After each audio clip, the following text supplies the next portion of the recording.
자, 어느덧 우리 사진 측량의 마지막까지 왔습니다. 사진 측량의 응용 쪽이네요. 여기선 먼저 항공 사진 측량과 지상 사진 측량을 비교하는 것부터 시작을 합니다. 자, 이제 다 왔습니다. 거의 끝이 났네요. 자, 여기서부터는 여러분 가지고 계신 교재 지오인포매틱스 297페이지부터 시작합니다. 항공 사진 측량과 지상 사진 측량의 비교입니다. 자, 먼저 이 항공 사진 측량은 어떤 특성이 있습니까? 후방교회법에 의해서 관측을 합니다. 그리고 지상 사진 측량은요, 전방교회법에 의한 관측을 해요. 자, 근데 요 얘기는 잘 들어야 됩니다. 과거에 이랬단 얘기예요. 현재는 조금 얘기가 달라요. 그럼 우리 먼저 이거를 정의하기 위해서 전방교회와 후방교회를 구분할 줄 알아야 됩니다. 이 교회법은 평판 측량에서 많이 사용하는 기법인데, 평판 측량이 세부 측량으로 정확도가 낮기 때문에 현대 측량에서는 자꾸 밀려 없어지는 그러한 분야이긴 해요. 하지만 이런 교회법이라든지 방사법이라든지 이러한 내용들은 굉장히 중요한 기초 지식들입니다. 그래서 이러한 내용들을 완전히 없앨 수는 없기 때문에 요 평판에 대한 얘기는 부록으로 옮겨놨어요. 그래서 여러분들도 요거 필요한 부분들은 그 부록 부분에 보면 세부 측량에서 평판과 시거 측량을 언급해놨는데 그것들을 참고하시면 많은 도움이 될 겁니다. 자, 먼저 전방교회법부터 설명하죠. 전방교회법은 뭐냐면 내가 위치를 알고 있는 지점에 기계를 세워요. 즉, 기계를 세운 점의 위치는 정확히 알고 있다는 얘기예요. 여기서 우리가 구하고 싶은 지점을 관측을 하죠. 그래서 이렇게 구하려고 하는 모든 미지점들의 위치를 결정해내는 것이 전방교회법입니다. 그럼 이와 반대로 후방교회법은 뭐가 있을까요? 예, 우리가 위치를 모르는 지점에다 기계를 세웁니다. 그리고 우리가 위치를 아는 지점들을 관측해가지고 역으로 내가 기계를 세운, 즉 미지점의 위치를 결정해내는 게 바로 후방교회법이에요. 그래서 과거에는 이 항공사진 측량이 후방교회법이라 그랬어요. 그런데 현대에 와서는 이게 좀 달라집니다. 왜냐? 비행기가 지나가면서 사진을 찍죠. 항공사진 측량의 가장 기본적인 이론이 뭐예요? 내가 가지고 있는 카메라의 위치를 몰라요. 그 대신 지상에 미리 지상 기준점들을 만들어 놓죠. 그리고 나서 사진을 인화해서 그 지상 기준점들의 위치를 이용해서 내가 사진을 촬영한 위치와 자세를 재현해내고, 그래서 모든 사진상에 있는 점들의 위치를 구하는 게 항공사진 측량의 가장 기본적인 개념입니다. 그래서 과거에는 촬영하는 지점의 위치를 몰랐었어요. 그리고 지상의 기준점들을 이용해서 역으로 항공기의 위치를 유추해냈었는데, 요즘엔 사진을 촬영할 때 항공기의 촬영 위치를 압니다. 어떻게? GPS가 들어가기 시작해요. 그리고 IMU라는 관성항법 장치가 같이 끼어 들어가서 사진을 찍는 지점의 위치를 정확히 알아낼 수가 있습니다. 그래서 이 항공사진은 과거에는 후방교회법이 맞았어요. 하지만 이제는 전방교회로 봐야 된다는 게 굉장히 달라지는 점입니다. 여기에는 이렇게 표현해 놨더라도 여러분들은 이 내용을 정확히 기억하셔야 돼요. 자, 전방교회, 후방교회, 그래도 헷갈리죠? 좋아요. 한마디로 해결을 하죠. 자, 후방교회, GPS, 끝. 이게 뭔 소리예요? 자, 우리가 GPS 관측할 때 GPS 안테나를 아는 지점에 갖다 놔요? 모르는 지점에 갖다 놔요? 우리가 알고자 하는 지점에 갖다 세워놓습니다. 즉, 모르는 점이죠? 아까 후방교회는 모르는 지점에 기계를 세워놓고 아는 지점으로부터 관측을 한다면서요. 그래요. 아는 지점이 어디 있어요? 이건 인공위성의 위치를 알아요. 인공위성은 궤도력이 있기 때문에 우리가 시간만 알면 몇 번 위성이 어디 있다는 것을 알아낼 수가 있습니다. 그렇기 때문에 미지점에 GPS 안테나를 세우고 알고 있는 위성의 위치에서부터 GPS 안테나의 위치를 알아내는 기법이죠. 그렇기 때문에 후방교회예요. 그럼 다 잊어버리고 뭐만 기억하자. 뭐? 후방교회, GPS. 더 이상 얘기 없습니다. 자, 그럼 왜 지상사진 측량은 옛날부터 전방교회였을까요? 네. 왜냐하면 이 지상사진 측량을 하기 위해서 먼저 사진기의 위치부터 정확히 결정합니다.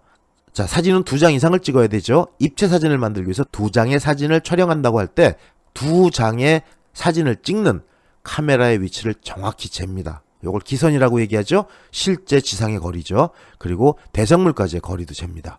그리고 대상물에 여러 가지 타겟을 붙여놓고 모든 점들의 사진상에 표현된 대상물의 위치를 알아내는 게 지상사진 측량이에요. 그래서 이런 지상사진 측량은 하늘에서 내려다보고 찍는 게 아니고 지상에서 찍는 거잖아요. 그래서 대부분 문화재라든지 건축물 관측에 주로 활용됐습니다. 물론 이것도 시대가 바뀌면서 지상 레이저 측량을 더 많이 활용하고 있어요. 자, 첫 번째 나왔던 항목. 항공사진은 후방교회다, 지상사진은 전방교회다. 요 의미 아실 거예요. 그리고 하나만 더 첨부를 하자면 현재 항공사진은 거의 전방교회로 오고 있다. 요것도 기억하셔야 됩니다. 두 번째 어떤 항목이 있어요? 항공사진 측량은 감광도에 중점을 둡니다. 그래서 필름상에 맺히는 영상이 얼만큼 잘 표현되는가가 제일 중요했는데 지상사진 측량은 렌즈의 수차만 작으면, 즉 렌즈 왜곡 수차죠. 요거만 작으면 이용이 가능하다는 특징이 있어요. 그 다음에 항공사진 측량은 광각사진이 경제적입니다. 왜? 가급적 넓은 지역을 떠갖고 오면 우리가 사진을 적게 찍어도 항공 삼각 측량이 가능했기 때문이죠. 하지만 지상사진은요, 요거는 보통각이 유리해요. 너무 광각으로 가면 왜곡이 커져서 그냥 어차피 대상에서 거리가 멀지 않기 때문에 한꺼번에 많은 영상을 담을 필요가 없습니다. 그래서 보통각이 유리하다. 이 얘기도 참고해 두시고요. 그 다음에 항공사진은 기상변화에 상당히 민감합니다. 그래서 비가 오면 거의 못 찍고, 앞에서 우리 그런 얘기 나왔죠. 1년 365일 중에 우리나라의 연평균 쾌청일수, 즉 날씨가 맑은 날은 80일밖에 안 되고, 그 중에서도 오전 10시부터 오후 2시 그리고 태양각이 45도 이상일 때만 촬영을 할 수가 있기 때문에 기상에 굉장히 민감한 편이에요. 하지만 지상사진 측량은 여기에보다는 기상변화에 영향을 덜 받습니다. 밝기만 하면 괜찮아요. 그렇다고 비 오는 날 찍을 수 있나요? 그거는 안 돼요. 아주 흐린 날은 역시 지상사진 측량도 사진이기 때문에 많은 불리한 점이 있어요. 그 다음에 항공사진 측량은 대부분 축척 변경이 용이합니다. 사진을 어떻게 인화하느냐에 따라서 축척 변경이 가능한데, 물론 이것도 디지털 카메라로 넘어오게 되면 축척 변경이 무척 자유롭죠. 컴퓨터를 활용하기 때문에 가능한 거예요.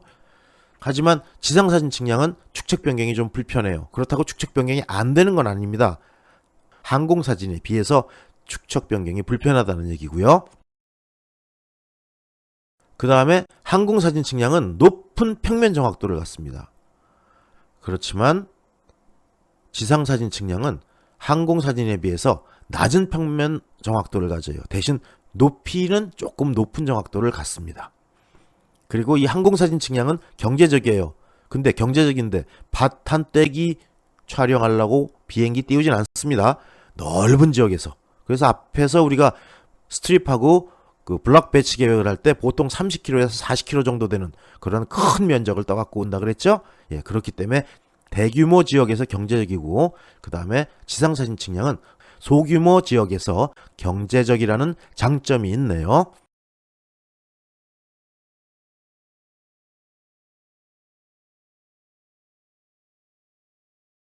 자, 이번에는 지상사진의 촬영 방법을 한번 같이 생각해 보죠. 크게 지상사진의 촬영 방법으로는 직각 수평 촬영이 있고요. 편각 수평 촬영이 있고 수렴 수평 촬영이 있습니다. 요거는 그림을 보면 쉽게 이해할 수 있어요. 먼저 그림을 보죠. 자, 요게 바로 직각 수평 촬영입니다. 요렇게 사진기의 광축을 나란히 평행으로 해서 대상물과 직각 방향으로 해서, 그래서 직각 수평 촬영이구나. 요런 용어가 왔다는 거 기억해 두세요. 그래서 사진기 광축을 수평으로 놓거나 아니면 대상물의 직각 방향으로 향하게 해서 평면 촬영하는 방법이 바로 직각 수평 촬영입니다. 그 다음에 요거는 이제 편각 수평 촬영이네요.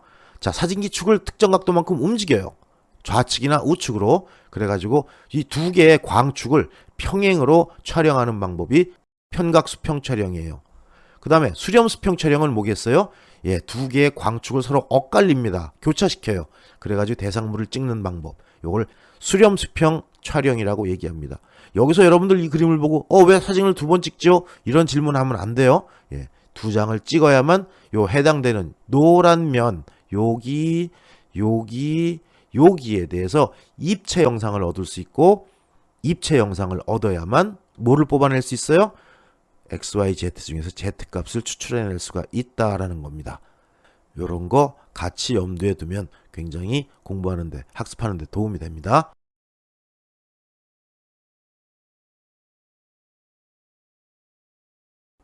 자, 이번에는 차량 측량 시스템에 대한 응용 부분이 나왔네요. 예. 요 차량 측량 시스템은 말 그대로 차에다가 측량 시스템을 싣고 간다는 얘기입니다. 근데 어떤 측량? 사진 측량 시스템을. 그래서 요 차량 측량 시스템은 우리가 MMS라고 표현하기도 해요. 모바일 매핑 시스템. 자, 어떤 내용이 있는지 한번 확인해 보죠. 차량에, 자동차에다가 GNSS 장비, GPS죠. 요 장비와 INS, Inertial Navigation System. 그래서 이게 관성항법 장치입니다.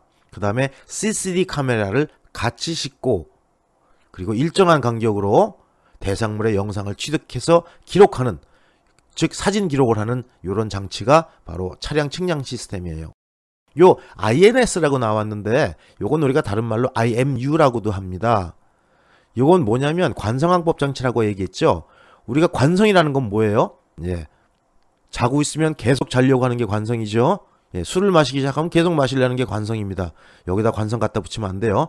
관성이라는 건 움직이고 있는 물체는 계속해서 움직이려고 하고, 멈춰 있는 물체는 계속 멈춰 있으려는 성질이 관성이에요. 그러면 우리가 자동차를 타고 급가속을 할 때는 어떻게 돼요? 몸이 뒤로 쏠리죠. 그 다음에 급 브레이크를 밟으면 몸이 앞으로 쏠립니다. 또는 좌측으로 급 커브를 틀면 몸이 오른쪽으로 쏠리게 됩니다. 이건 왜 생겨요?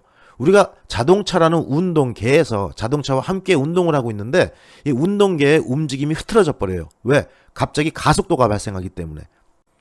그래서 급발진을 하는 경우에는 차는 가려고 하는데 내 몸은 안 가려고 하기 때문에 뒤로 쏠리는 거고, 급 브레이크를 밟을 때는 차는 쓰려고 하는데 내가 안 쓰려고 하니까 내 몸이 앞으로 쏠리는 거죠. 원심력도 마찬가지입니다. 그래서 이러한 가속도가 얼만큼 차이가 나나 요걸 감지하는 기계가 INS, 다른 말로 IMU예요. 과거에 이 관성 항법 장치는 없어질 뻔한, 즉 과학계에서 사라질 뻔한 장치였어요. 그다지 응용이 많지 않기 때문에. 근데 얘가 GPS 또는 GNSS를 만나면서 완전히 부활하게 됩니다. 왜? GNSS의 가장 큰 단점은 뭐죠? 하늘이 막혀 있으면 신호를 못 받아요. 더 이상 관측이 안 된다는 얘기입니다. 즉 우리가 자동차에 내비게이션을 달고 터널로 들어가면 어떻게 돼요? 터널 주행 중 하고 뜨면서 신호를 전혀 못 받아들이게 되죠. 거기서는 위치 결정이 안 돼요. 왜? 위성 신호를 못 받으니까. 이럴 때 관성항법 장치가 가동을 합니다. 그래가지고 GPS가 딱 꺼진 상태에서 자, 왼쪽으로 가속도가 붙었다. 앞쪽으로 가속도가 붙었다. 요걸 감지해서 계산을 해야죠. 그러면 이 GPS가 관측이 안 되는 그런 터널 지역이나 제약이 있는 지역에서 INS가 대신 가속도량을 관측해서 현재 이 상태에서 이쪽으로 움직였다, 이쪽으로 움직였다는 걸 기록합니다. 그래서 이 GPS 신호가 끊어졌음에도 불구하고 계속 위치 관측이 가능하도록 해주는 장치가 바로 INS예요. 그래서 이 INS는 GPS가 또는 GNSS가 사용을 못하는 지역에서, 불강력인 지역에서 그 진가를 발휘하게 돼서 요즘 여러 장치에서 GPS 또는 GNSS하고 같이 붙어서 활용이 되는 그런 장치입니다. 이러한 차량 측량 시스템은 대규모의 시설물 관리, 한꺼번에 차에다가 각종 기계를 달고서 쭉 관측해 갖고 들어오죠. 대규모 시설물 관리하는데 아주 효과적이고 또 공정관리 등에 응용됩니다. 그래서 이렇게 해서 쭉 모아온 모든 자료들은 GIS에 넘겨져서 GIS를 통해서 여러 가지 분석을 할 수가 있어요. 그래서 도로 시설물 데이터베이스, 요것들은 교통통제 시스템이나 자동차 주행 시스템보다 더 정확한 경로를 안내해 줄 수 있는 그러한 데이터로 활용이 될 수가 있습니다. 그래서 이러한 차량 측량 시스템에서 얻어온 자료는 GIS 또는 자동차 항법 장치, 카 내비게이션 시스템이죠. 그 다음에 도로지도 제작, 그리고 여기와 관련된 각종 교통 관련 분야에 널리 활용되고 있는 실정입니다. 요 MMS는 나중에 이 CCD 카메라 대신에 또 레이저 카메라를 싣고 관측을 하기도 해요. 그건 우리 뒤에 10장 레이저 측량에서 그 활용에 대한 얘기를 다시 한번 언급해 볼 겁니다. 그때 조금 더 요거보다 자세하게 설명을 하고 그 결과가 어떤 건지 눈으로 한번 확인할 수 있는 시간을 가질 수 있을 거예요. 자, 여러분, 이렇게 해서 사진 측량 끝났습니다. 무지하게 양이 많죠? 그럴 수밖에 없는 게 이 사진 측량은 대학에서 제가 강의를 할 때도 거의 한 학기를 다 잡아먹는 그러한 분량입니다. 그렇다고 여기 지금 시간이 절약됐다고 해서 그렇게 설명하는 분야에서 누락시킨 거는 거의 없어요. 오히려 더 자세하게 설명이 들어간 부분도 많을 겁니다. 이게 이제 어떻게 보면 인터넷 강의의 장점이겠죠. 컴팩트하게 들어갈 수 있기 때문에. 물론 수업을 하면 제가 가끔 농담도 하고 또 가끔 건설 현장에서 있었던 일도 얘기를 하고 이렇게 수업을 하니까 시간이 많이 걸리는 것도 없진 않겠지만 어쨌든 지금 우리 이렇게 해서 인터넷 강의를 들으면서 짧은 시간에 이 사진 측량에 대한 전 범위를 다 다루었습니다. 만약에 여러분들이 기사시험을 준비하는 수강생들이라면 여기에 연결된 문제들은 반드시 풀어봐야 돼요. 그리고 요 문제뿐만 아니라 내용도 잘 파악해야 되는 것들이 있어요. 앞에서 내가 쭉 설명하면서 요건 지문에 잘 나온다, 요건 계산 문제가 잘 나온다, 요건 요런 특성이 있는 시험에 잘 나온다, 요런 언급들을 한 적이 있을 겁니다. 그래서 이 사진 측량 같은 경우는 기사시험에서 굉장히 어려워하는 과목이에요. 그런 걸 여러분들이 꽉 전략 과목으로 잡고 있으면 기사시험을 훨씬 수월하게 치를 수가 있습니다. 또한 기술사나 행정고시 기술직은 더더욱 이 사진 측량이 중요합니다. 새로운 트렌드도 많이 나왔고요. 그 다음에 이 사진 측량의 기본 원리들은 항상 시험에 물어봐요. 그래서 여러분들이 사진 측량을 꽉 잡고 있으면 6문제 중에 4문제 고르고 2문제 버릴 때 자신 있게 사진 측량 문제를 쉽게 논술을 펼쳐나갈 수가 있을 거예요. 그럼 자신 있게 쓰는 부분들은 그만큼 점수가 더 높게 나올 수가 있다는 얘기죠. 이 사진 측량은 다시 말하지만 무지하게 중요합니다. 어떠한 시험에 응시하든지 사진 측량은 굉장히 그 포션이 커요. 그래서 요거 여태까지 쭉 함께 학습한 내용들 잘 이해가 안 가는 거 있으면 반드시 되돌려 가지고 앞부분으로 반드시 되돌려서 다시 한번 확인하고 체크하고 그렇게 넘어가야 돼요. 그리고 특히나 기술사나 행정고시 기술직 준비하시는 분들은 각각의 아이템들이 있습니다. 이러한 아이템을 모두 골라서 10점짜리로 완벽하게 답안 준비를 하고 요거를 계속 써보면서 답안 쓰는 방법으로 훈련을 해야 돼요. 그 다음에 요것들이 그 각각의 아이템들이 묶을 수가 있는 것들이 있습니다. 예를 들어서 내부 표정, 상호 표정, 접합 표정, 절대 표정 요건 각각의 아이템별로 10점짜리로 준비할 수 있죠. 그리고 그걸 뭉뚱그려 모으세요. 표정에 대해서 논술하라 라는 문제를 대비해서. 그렇게 해서 아이템별로도 정리를 하고 묶어서도 정리하고 해서 10점짜리 답안과 25점 답안을 모두 같이 준비할 수 있어야 됩니다. 또 얘기해요. 사진 측량은 무척 중요한 부분입니다. 여러분들 시험 볼 때 요 단원을 잘 다뤄두면 굉장히 효자 과목으로 여러분들한테 도움을 줄 수 있는 과목이에요. 절대 포기하지 마세요. 굉장히 중요하고 어렵지만 그만큼 도전해 볼 만한 그러한 분야입니다. 자, 이렇게 우리 굉장히 오랜 시간 동안 수고했어요. 사진 측량 무척 범위도 많고 어려운 것도 많고 수식도 많고 외워야 할 것도 많습니다. 하지만 이런 것들을 잘 정리해서 어떤 시험이 됐던 여러분들이 준비하는 시험에 활용하기가 무척 용이할 거라고 생각이 됩니다. 열심히 준비하시기 바라고 그동안 사진 측량 공부하느라고 고생 많이 했습니다. 이렇게 해서 우리 사진 측량을 정리하겠습니다. 수고했습니다.